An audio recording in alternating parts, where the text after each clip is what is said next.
All right, let's talk about a simple but really powerful technique that can totally transform how you ask questions in your classroom. Seriously, if you've ever felt like you're pulling teeth just to get a few hands in the air, this is the game changer you need. It's called pose, pause, pounce.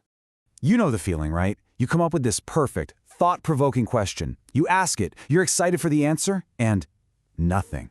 Crickets, just that sea of blank stares. Everyone's suddenly fascinated by their own shoes. It's got to be one of the most frustrating things. And then there's the other side of that coin. You do get an answer, but it's always from the same one or two eager students. Every single time. Meanwhile, the rest of the class is basically checked out. So how do you get everyone involved? How do you get everyone thinking? Well, that's where this beautiful little routine comes in. It's a simple, three-step method that builds thinking time, accountability, and gets way more students in on the conversation. So, step one is to pose your question. But here's the crucial part. You're posing it to everybody. You're setting the expectation right from the start that this isn't a race for the fastest hand. This is for every single person in the room. And then comes the pause. And I'm telling you, this is where the magic really happens. This is not some awkward silence. It's deliberate. It's productive wait time. It gives every student's brain a moment to actually catch up, to process the question, and form a real thought. And finally, you pounce. Now, I know pounce sounds a little aggressive, right? But it just means you are now strategically and deliberately calling on a student to answer. It's not about trying to catch them off guard. It's about being intentional with who you call on. So to wrap that all up in a neat little bow, pose, pause, pounce is just a questioning technique where you ask a question to the whole class, you wait, and then you choose a student to give the answer. Simple, structured, and, you'll see, incredibly effective. So why should you even bother with this?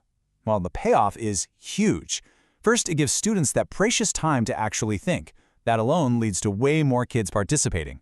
And because they've had that moment to process, you'll notice those rushed, surface-level answers start to disappear. Okay, so the theory sounds good, but how do you actually do it? Like, what does this look like in a real classroom tomorrow? Let's get into the nitty-gritty. Here's your script. First, you pose the question, and then you say the magic words. I'm going to give thinking time. No hands up, please. This is key. It stops the usual suspects from jumping the gun. Then you pause, and you have to count in your head. 3, 4, 5 seconds. It's going to feel long at first, but stick with it. Then you pounce, just by randomly calling on a student by name. Sam. And this gets to the real secret sauce of the technique. By telling your students that you're going to call on people randomly, you create 100% accountability. Everybody knows they might be next, so everybody prepares an answer. You will literally feel the engagement in the room shift. But wait, we're not done, because this technique doesn't actually stop after that first answer. That's just the beginning. The real power move is mastering the follow-up.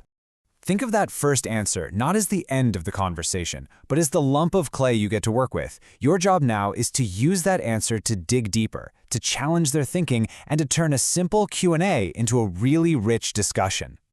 So, what does the follow-up actually sound like? It can be as simple as these 2 words, say more. It's a gentle, non-threatening invitation for a student to just elaborate on what they were thinking. You'll be amazed at what comes out. Want to level it up a bit? Try this one. Convince me. See how that changes things? Now the student isn't just giving an answer, they're making a case. They have to defend their idea and persuade you. And for the highest level of critical thinking, you can hit them with this. Where's the evidence? This is the one that pushes students past their opinions and forces them to back up their claims with actual facts, quotes, or data from whatever you're studying.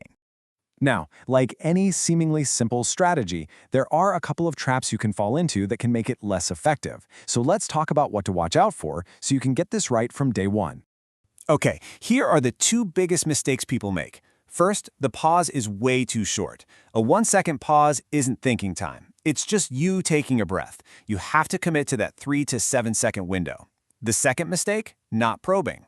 If you get one answer, say good job, and move on, you've missed the whole point of deepening the conversation. So what's the big takeaway here? What do you actually get when you master this? You get students who think more deeply. You get answers that are much higher quality. You get more kids joining the conversation. And ultimately, you end up building a classroom culture that is just way more engaged and exciting to be in. So, the only question left is this. What amazing ideas are just sitting there, waiting to be discovered in your classroom? What masterpiece of thinking are you going to unlock just by giving your students a simple, powerful pause?